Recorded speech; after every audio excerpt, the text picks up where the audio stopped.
Fala galera, beleza com vocês? Deni Torres aqui mais uma vez. No vídeo de hoje eu quero falar um pouquinho sobre o cenário atual sobre mineração de criptomoedas. Mas antes da gente já falar do cenário, para quem está chegando aqui no canal de primeira mão, assim, tá caindo nesse vídeo aqui de paraquedas, eu quero explicar primeiro o que é minerar criptomoedas. De uma forma resumida, minerar criptomoedas é você alugar o seu poder computacional para a rede da criptomoeda que você escolheu. Então, na época que a gente minerava Ethereum, a gente pegava a nossa máquina, o nosso computador, a nossa placa de vídeo e eu alugava o poder computacional daquela placa de vídeo para que ela pudesse trabalhar, fazer cálculos, e eu era remunerado em Ethereum. Dá para minerar outras criptomoedas e o procedimento é o mesmo. Aí você pega a sua máquina, direciona seu poder para aquela rede e você vai ser remunerado por aquela criptomoeda que você está oferecendo, né? Alugando o seu poder computacional. Então, nem sempre o hardware que você tem ele é apropriado para minerar. Então, se você tiver uma máquina que tem pouco poder de processamento, você vai ter baixa eficiência energética. Você vai ter uma máquina que gasta mais energia do que a quantidade de cálculos que ela consegue fazer. Então, você vai estar tomando prejuízo nesse trabalho de mineração. Então, o mais importante é você ter máquinas eficientes, que gastam menos energia e consigam fazer mais cálculos por segundo. Em setembro de 2022, nós tivemos o demerge da rede Ethereum. A criptomoeda Ethereum era a moeda mais minerada no mundo. Então, o maior poder de mineração estava alocado nessa rede Ethereum. Essa mudança da rede Ethereum já vinha sido prometida a acontecer há muitos anos. Desde 2018, eu me lembro, eu tenho um conteúdo no canal aqui falando sobre essa possibilidade do Ethereum deixar de ser minerável utilizando hardware, né? Você tendo a Proof of Work, que é você prova de trabalho, você utilizar um poder computacional para poder fazer a validação dos blocos. E depois de setembro de 2022, o Ethereum hoje ele tem uma outra forma de validação, que é uma forma mais centralizada, mas não vem ao caso aqui a gente explicar essa forma de validação de transação. O que aconteceu depois desse momento, que todo o hash rate, todo o poder computacional que estava alocado, né, nessa criptomoeda, ela acabou sendo disponibilizada para outras criptomoedas. No entanto, essas outras criptomoedas, elas não tinham o volume de transação e nem uma cotação um valor de moeda compatível com esse poder que estava chegando para ele. Então, o que acontecia? Você lançava uma quantidade de hash rate para uma rede, tipo um Ethereum Classic, mas a remuneração que você recebia em troca desse poder que você disponibilizava era uma remuneração muito baixa. O custo de energia elétrica e energia de tempo de dedicação para suas máquinas, porque rig de mineração não é só ligar na tomada, necessita também o seu tempo de configuração, de manutenção, de supervisão. Então existe esse custo também, né? Então esse custo colocado na rig de mineração para essa rede, você acabava recebendo menos do que você estava oferecendo. E o que acabou levando muita gente a desligar suas rigs de mineração depois do demerge, depois de setembro de 2022. Eu mesmo já tinha uma percepção de que isso poderia acontecer. Inclusive, eu já tinha me preparado para depois do demerge desligar minhas máquinas, fazer manutenção nessas placas de vídeo. Mas a gente já está aqui no mês de janeiro de 2023 e até hoje a rentabilidade dessas criptomoedas, a gente fica nessa busca, né, de uma criptomoeda que tem uma rentabilidade interessante. Vai demorar ainda um tempinho para que alguma criptomoeda ou algumas criptomoedas elas possam realmente ter uma ascensão de rentabilidade, para que alguns mineradores que possuem custos fixos mais altos, né, custos energéticos mais altos, eles possam religar suas rigs de mineração. Sobre o custo de energia, isso depende muito da pessoa. A depender da região que você mora no país, ou se você mora em outro país também, cada um tem um custo de quilowatt-hora diferente, né? Eu moro aqui no estado do Rio de Janeiro, que o custo do quilowatt-hora aqui é diferente de quem mora em São Paulo, quem mora no sul do país. E ainda tem a situação da pessoa que tenha um sistema fotovoltaico, o cara que tem placas solares para poder gerar a sua própria energia. Então, nesse caso, se a pessoa ela gera a sua própria energia, ela não tem o gasto de conta de luz para a rig dele funcionar. Lembrando que existem outros gastos. Se não é a própria pessoa que faz a manutenção, que faz a supervisão da sua rig, né? Lembrando que se você dedica seu tempo para fazer uma determinada atividade, a sua hora também custa uma coisa. Então você tem que pensar quanto custa a sua hora de tempo dedicado naquela máquina ali para poder para você fazer uma configuração, para você fazer um overclock, para fazer um monitoramento na sua rig para ver se ela não está travando. Então isso também custa um dinheiro e é importante que você faça essa mensuração para ver se vale a pena, se não vale a pena para você minerar. A questão de instalação de sistema fotovoltaico nas residências tem sido um assunto muito discutido depois do demerge. As pessoas estão vendo uma oportunidade de ganhar dinheiro com a instalação de sistemas fotovoltaicos. Não só na questão da mineração, como também nos seus outros negócios, né? Então o cara tem um estabelecimento comercial que gastava muita energia, né? O cara tinha um frigorífico e, poxa, a conta de energia daqueles freezers ali rodando de madrugada ali era um custo muito alto. Então o cara ele faz um investimento em sistema fotovoltaico e a conta de energia que ele pagava mensalmente é muito reduzido, ou talvez até anulado.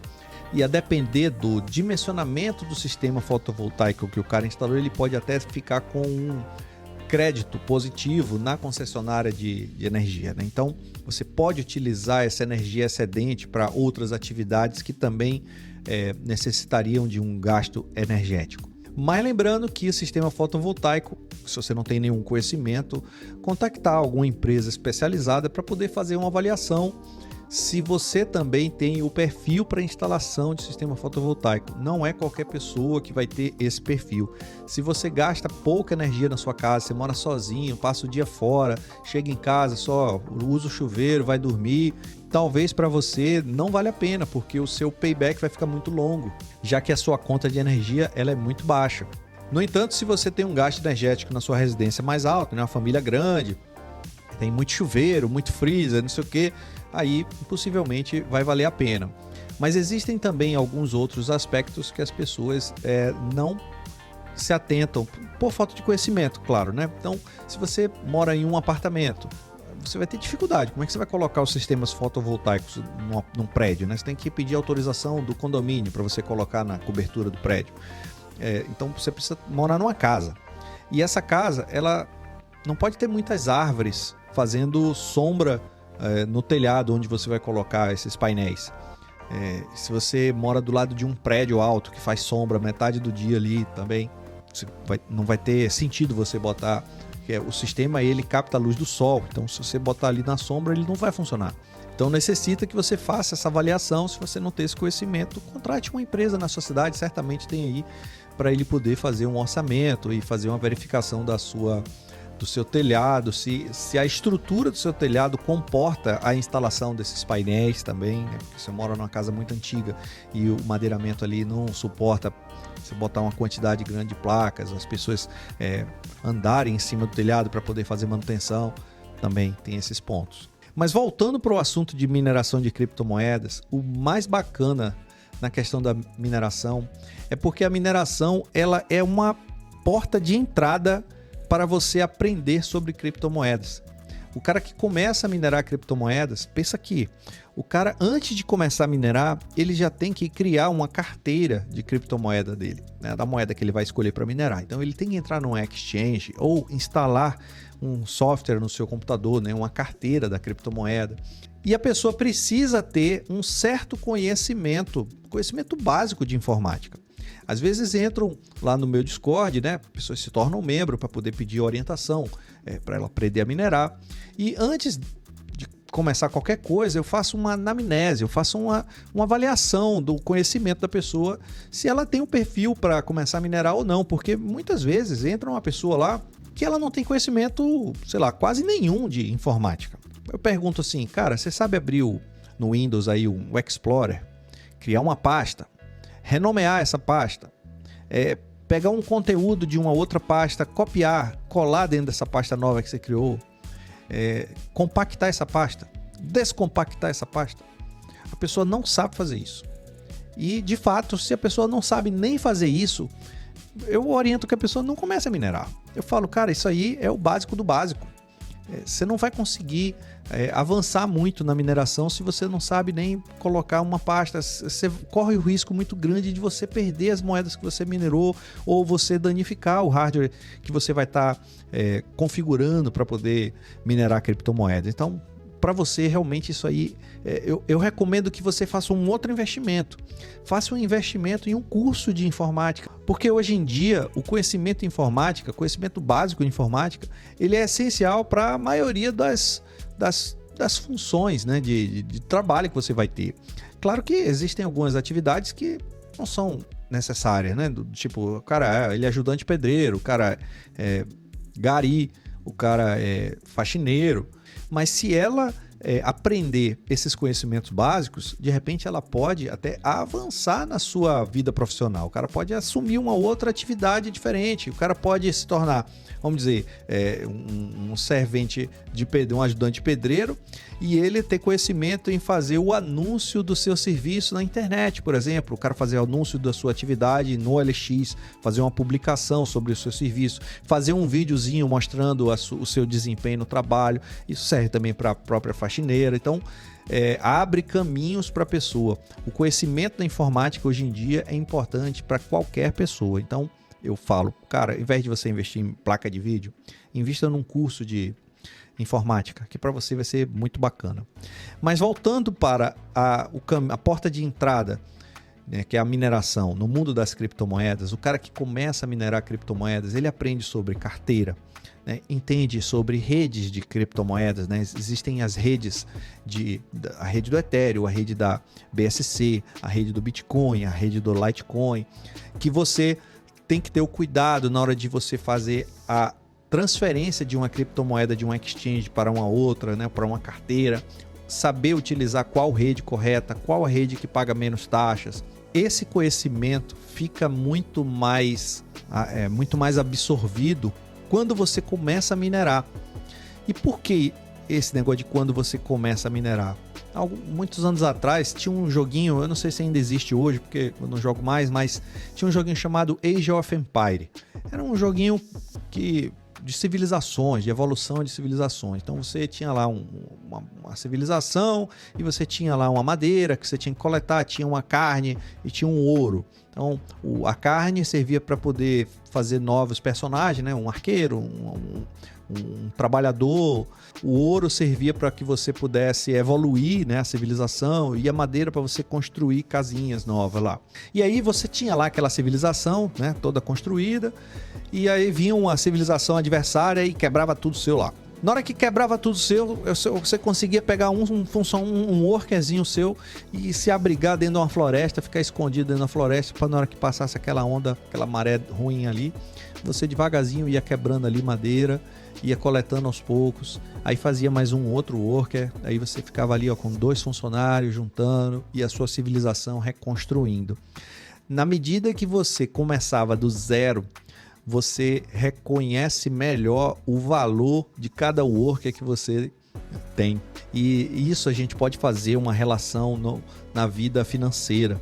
O cara que passa a vida construindo o patrimônio dele e chega lá no final da vida dele, ele tem lá muito dinheiro, ele morre e deixa esse patrimônio para o filho que não viveu essa construção do patrimônio, muitas vezes ele pode não dar o real valor a todo o patrimônio, todo o trabalho que o pai teve ao longo da vida. E ele pode não saber fazer a gestão correta de todo esse patrimônio. No caso da mineração, quando você começa ali devagarzinho, minerando, todo dia caindo ali 0,001 da criptomoeda que você está minerando, você começa a enxergar como aquilo ali tem um potencial de amadurecimento financeiro. Você começa a aprender a juntar criptomoedas, a saber o melhor momento de você vender essa criptomoeda, o momento de você transformar essa criptomoeda em uma outra que você queira, né? Para que você possa multiplicar o seu patrimônio. Tem um livro que me ajudou muito a mudar a minha forma de pensar na vida financeira, porque na maior parte da minha vida eu sempre fui muito perdulário, eu sempre gastava tudo que eu gastava tudo que eu ganhava, ou às vezes eu gastava mais do que eu tinha. E aí chegar no final do mês eu tinha que ficar correndo atrás para poder pagar o cartão de crédito. Eu tive algumas experiências, alguns amigos que me ajudaram a enxergar o mundo financeiro de uma forma diferente, né? A questão da influência das pessoas com quem você anda, isso muda muito a forma de você pensar. E esse livro chamado Pai Rico e Pai Pobre, eu recomendo para que vocês... É um livro de uma leitura muito simples, tá? E ele vai te ajudar a você entender como o dinheiro ele é uma excelente ferramenta para fazer você fazer mais dinheiro.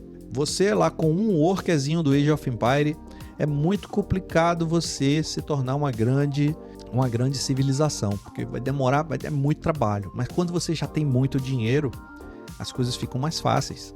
Quando você já começa com muito dinheiro, você consegue fazer mais dinheiro. Quando você tem quase nada ou nada, é muito difícil você multiplicar, você fazer dinheiro não tendo nada. Então, fica aí a dica aí desse livro, Pai Rico, Pai Pobre, que é muito bacana. E a mineração, ela tem esse papel de ajudar você a aprender a como multiplicar o seu dinheiro. Foi ontem, eu acho, estava no grupo do Rafa Tech, e aí entrou um membro lá do grupo dele que estava com dificuldade de vender uma criptomoeda. O cara, ele não tinha conhecimento, ele entrou numa exchange e queria vender, trocar aquela moeda lá por uma outra. E, cara, não sei qual botão que eu clico aqui para vender, como é que eu faço, né? Aí era membro do Rafa, o Rafa sentou com ele lá e explicou, você clica aqui você escolhe, é o seu valor que você bota. Cara, esse tipo de coisa abre a mente da pessoa para um negócio. Para quem já tem o conhecimento, parece uma coisa banal, mas aquela tela da exchange, para quem nunca mexeu, parece aquela visão da quinta dimensão do filme Interestelar, sabe? Aquele negócio que você, caraca, que loucura, que esses monte de número vermelho e verde aqui, onde é que eu clico, uns gráficos subindo e descendo. A pessoa realmente fica bugada. E quando vem assim um conhecimento, dá um estalo de aprendizado na pessoa que é realmente fantástico. O mundo da criptomoeda, fechando aqui esse capítulo a mineração é uma porta de entrada para o mundo das criptomoedas. E as criptomoedas é o futuro. As criptomoedas estão chegando como uma alternativa de investimento financeiro paralelo aos investimentos tradicionais. Eu acho que a criptomoeda não veio para substituir nada, não. Ela veio como uma alternativa. Você pode investir em CDB, em LCI, LCA, e você tem aqui, também você pode investir em uma criptomoeda, comprar dólar, comprar euro, né, comprar um Bitcoin, como uma alternativa de investimento. Minerar criptomoedas é como você ter eu já falei em outro vídeo, é você ter uma máquina de caldo de cana. Você tem ali uma máquina que ela faz ali caldo de cana. Quando chega um cliente, você pega a cana lá, bota, sai o caldo, serve a pessoa e recebe a sua remuneração. Então é uma máquina que gera dinheiro, mas você precisa ter pessoas querendo comprar caldo de cana. E você vai levar a sua máquina de caldo de cana para a praia que tiver mais pessoas. E hoje a gente tem a mineração muito parecido com isso. Qual é a praia que está tendo mais rentabilidade na mineração? Aí você, a Nexa hoje está pagando um pouquinho mais. Aí você pega a sua máquina de caldo de cana e direciona para aquela praia da Nexa. Se for a Caspa, você pega a sua máquina de caldo de cana e direciona lá para aquela... E basicamente é isso. E você começa a ter aquela visão de empreendedorismo. Você tentar reduzir os seus gastos para você aumentar a sua rentabilidade. E às vezes não é o melhor momento você, assim que recebe a sua criptomoeda, você já transformar em real. Por exemplo, esse conhecimento de investimento, né, que eu falei da pessoa ter uma visão do trade ali, ajuda ela a enxergar o gráfico e perceber qual seria o melhor momento para ela poder fazer a conversão das criptomoedas. Então, quando a pessoa pergunta assim, Deni, valeu para você minerar criptomoedas? Bom, para mim valeu. Valeu por várias coisas. Pela questão do investimento, né? Quem não assistiu, em final de 2021, eu fiz um vídeo, parei de comprar placas de vídeo. Nesse vídeo, eu já estava ali já com a mente de... eu já tenho placas de vídeo suficiente. Existe essa perspectiva do Ethereum deixar de ser minerável. O que vai acontecer depois do Ethereum, ninguém sabe. Então, eu não vou investir mais para que dê tempo de eu ter o payback, para que eu tenha o retorno do investimento que eu fiz com as minhas placas de vídeo. Claro que acontecia aquela questão do desejo, né? Então, depois de 2021, mesmo depois de eu ter feito o vídeo, eu acho que eu adquiri mais umas 2 ou 3 placas de vídeo, mas foi aquela questão do desejo mesmo. Então surgiu uma oportunidade bacana, cara, queria muito ter essa placa, nunca tive uma dessa e tal, e eu acabei adquirindo essa placa de vídeo. E essa questão da disciplina, de você não gastar com desejos, é muito importante também, tá? Na questão, é um exercício. Não existe como eu falar para vocês aqui não atenderem aos seus desejos de consumo, porque é um aprendizado ao longo da vida. E quem não tem filho, por exemplo, fica até mais fácil. Mas quando você tem filho, a situação já fica mais complicada. Mesmo que você não compre para você, seu filho fala, pai, queria muito ter um fone de ouvido bacana para eu jogar o meu jogo aqui. Ou sua filha fala, pai, queria comprar um tênis aqui bacana para mim, para eu poder chegar na escola com esse tênis velho aqui e tal. Então você compra ali aquele negócio, você compra um tênis, podia comprar até um tênis mais barato, né? Um fone de ouvido meia boca. Você se sente bem em ver o seu filho ganhando uma coisa bacana, né? Então, quando você compra uma coisa para o seu filho, é como se você estivesse fazendo investimento para você também. Então tem esses aspectos também, mas é um aprendizado ao longo da vida. Então, de fato, mesmo depois desse vídeo, eu prometi lá, não vou comprar mais placa de vídeo, eu acabei comprando umas 2 ou 3 placas, mas eu tive o meu retorno financeiro das minhas placas, né? Acho que não foi muito dinheiro, mas eu paguei minhas placas de vídeo. Tem também a parte do aprendizado. O aprendizado que eu tive ao longo dessa minha vida aí de mineração de criptomoedas, o que eu aprendi sobre segurança das minhas criptos, sobre rede de criptomoedas, como fazer trade, como vender, como comprar, quais são as criptomoedas que a gente pode confiar, que não deve. E os aspectos também das amizades. Porque quando você entra ali naquela comunidade de criptomoedas, realmente tive a oportunidade de conhecer pessoas que se tornaram grandes amigos e que se eu não tivesse esse investimento de criptomoeda, talvez eu não tivesse construído essas amizades, né? Então, qual o valor disso? Fica difícil você transformar isso de uma forma monetária. Mas, pessoalmente falando, eu digo que para mim o mundo da mineração valeu a pena sim. Eu comecei a minerar, se voltarem o vídeo aí em 2020, eu estava com uma placa de vídeo 580. Ela estava com a rentabilidade interessante, mas eu não tinha mais dinheiro para poder fazer muitos investimentos. Então teve que ir igual aquele homenzinho do Age of Empires, devagarzinho. Minerava ali uma placa de vídeo, ganhava um dinheirinho, umas cripto. Os vídeos começaram a ter mais visualização, o YouTube pagava, aí eu juntava uma coisa com a outra, comprava uma outra placa de vídeo, aí 580 também, aí depois eu acho que eu peguei uma 1660, tem até um vídeo meu, vou deixar aqui o link do card, que é uma evolução das placas de vídeo que eu fui adquirindo ao longo desses últimos 3 anos aí do canal aqui, falando sobre mineração de criptomoedas. Bom, galera, o vídeo não vai ficar muito longo, mas eu queria passar para vocês essa minha percepção atual aí da mineração, como está, o cenário atual sobre mineração, e espero que vocês tenham gostado. Não se esqueçam de verificar a sua inscrição no canal, deixar aquele like e valeu, até a próxima.